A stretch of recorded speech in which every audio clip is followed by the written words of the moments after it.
Not too long ago, I created a video where I compared Dr. Furman's Nutritarian Plan with Dr. Greger's Daily Dozen. And in the meantime, I had somebody write me and ask me if I would compare Dr. McDougall's plan with Dr. Greger's Daily Dozen. So that's what I'm going to do this morning. So first, let's talk about Dr. McDougall's plan. Dr. McDougall's plan is a starch-based plan. So the expectation is that on every plate, every meal, you fill most of your plate with starches.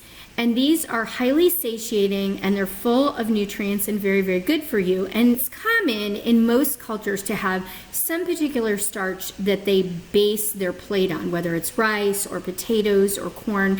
And so Dr. McDougall has been able to show that when people eat a starch-based diet, they're able to prevent and reverse diseases and lose weight and whatnot. So here's some of the starches that Dr. McDougall recommends as the highlight of your plate.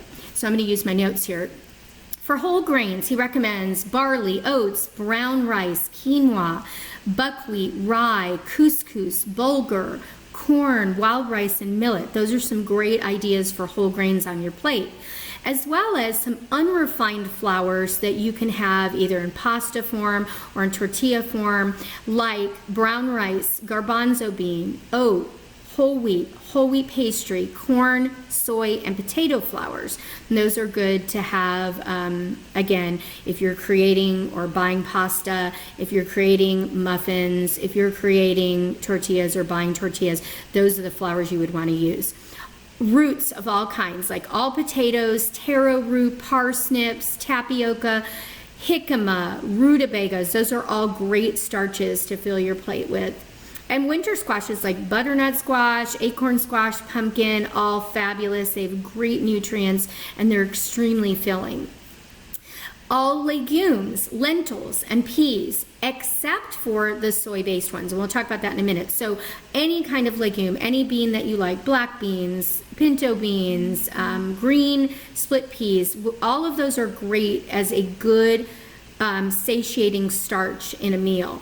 However, the soy products that are also part of the legumes, which would be edamame, soybeans like that are in tofu or tempeh, they are very high in fat, and so Dr. McDougall does not recommend them to be the mainstay of your plate, and to have those more on a once in a while basis versus as the mainstay of every meal that you have. So just considering the fat content of those, especially if you're trying to lose weight.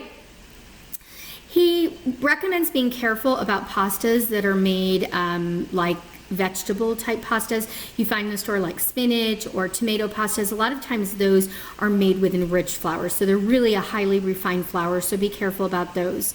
Now let's talk about vegetables, because he doesn't focus as much on vegetables as like Dr. Greger does or other doctors. You don't hear him talk about greens all the time and getting in your greens, though he absolutely believes that eating green and yellow and red vegetables are very important for us.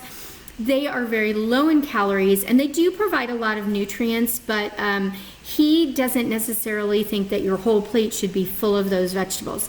If you're on the McDougall plan trying to lose weight, there's no limit to vegetables, the green and yellow vegetables.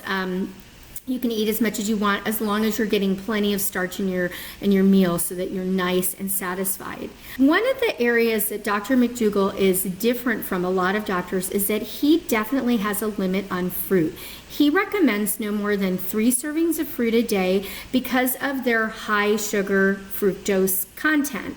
And he says that people who have high cholesterol or high triglycerides probably need to even be eating less than 3 servings a day, because it's known that that fructose, the sugar that's in fruit, can actually raise cholesterol and raise triglycerides. So, hey, good morning.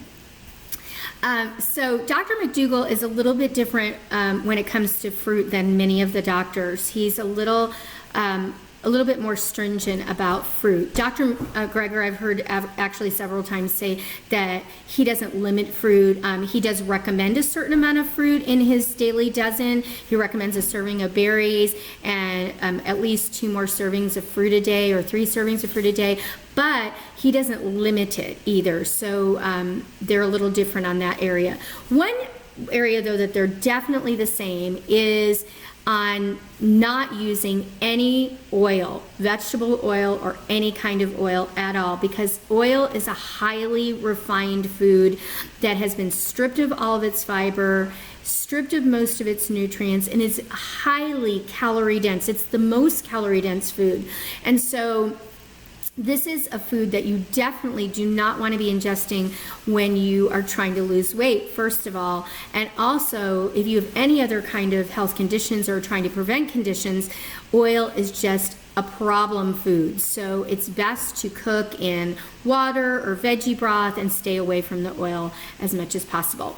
Some of the other no-nos that Dr. McDougall mentions, and actually Dr. Greger agrees with this, is no white sugar, no white rice, no white flour, no refined or sugar-coated cereals, no coconut. That's something that because coconut has saturated fat and it's very highly calorie dense as well.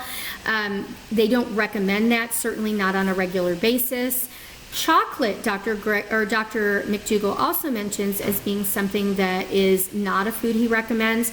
I do know that he does recommend a cocoa powder called Wonder Cocoa that's pretty expensive and sometimes hard to find, but it is actually a decaffeinated cocoa and it is stripped of fat. So he does recommend that. And Dr. Greger, as you know, does enjoy cocoa powder.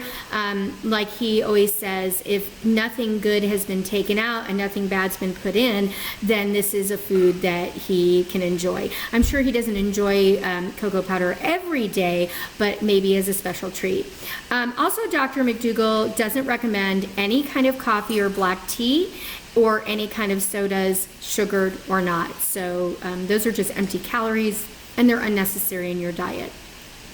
So probably the biggest difference is, in my opinion, is that Dr. Greger's plan is very well-rounded. His plate of food, if you looked at it, probably would have a mixture of vegetables, fruits, whole grains, and beans all together in combination, not any one of them being particularly more than the other.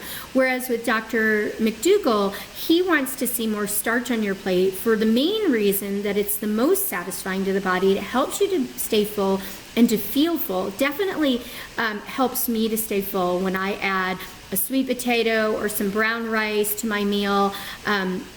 That helps me to feel full and not want to go and snack afterwards. So it's important to get that. I think Dr. Greger focuses a lot more on the higher nutrient vegetables and fruits, getting in berries, getting in the greens, getting in other vegetables, and making sure you get those greens. He's definitely a greens and beans guy.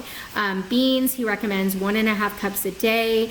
3 servings of whole grains a day, which are about 1/2 cup, or small potato counts as a serving. So truly the difference, I think, between the two of them is the foods are the same, but maybe the amounts of each are slightly different. And I think what you have to do is you have to test what works best for you. There has actually been different times in my journey where I've done much, much better with more starch in my diet. And there have been times when I had to actually kick up my vegetables and my greens and my berries or my low glycemic fruits, lower calories maybe, and more raw, just to kind of just cleanse my body. It felt good to do that. But on a regular basis, I kind of do a combination of the two most of the time because I'm trying to get in all of Dr. Greger's Daily Dozen, but I also want to have plenty of starch in my diet so that I'm feeling full and satisfied. So don't be afraid to combine the best of these doctor's recommendations. Oh, one thing I forgot is that every day I do add a tablespoon of flaxseed into my foods, and I do eat approximately 1 ounce of nuts or seeds a day. Dr. McDougall doesn't really mention having the flaxseed and there's a necessity for it. He also does talk, I read an article of his once where he talks about how nuts are being in their hard shells and being so difficult to open. They're really kind of a specialty product, a specialty food to eat. And he said that his dad would bring home a bunch of nuts for Christmas, and that would be the only time in the year they ever had nuts. So he's not necessarily a huge proponent on having nuts on a regular basis, whereas Dr. Greger does recommend 1 tablespoon of flaxseed and about 1 ounce of nuts or 2 ounces of nuts, depending on whether or not you have to lose weight, a day. And Dr. Furman also recommends the flaxseed and the nuts. So again, the nuts, seeds, and avocado is really controversial because some of the doctors say have it, some of the doctors say either don't have it or you don't need it. So it does get confusing. So my advice to you is see if eating nuts causes you to gain weight. If it does, or not lose weight. If it does, don't do the nuts for a while until you get your weight off. If you need the nuts, like in my case, my cholesterol actually spiked when we took all nuts and seeds out of our diet, and actually my hair got really, really dry and my skin got really dry. So we added in just a little bit of whole fats into our diet, and that's helped tremendously. Everything is so much better with a little bit of nut seeds and a rare occasion of avocado. But again, no oil. We don't cook with oil at all. So I hope this video helped you to understand the differences between Dr. McDougall's plan and Dr. Greger's Daily Dozen. If you have any questions, I probably forgot to tell you some things, but if you have any questions, put them down in the comments below or write me at mrsplantontexas@gmail.com.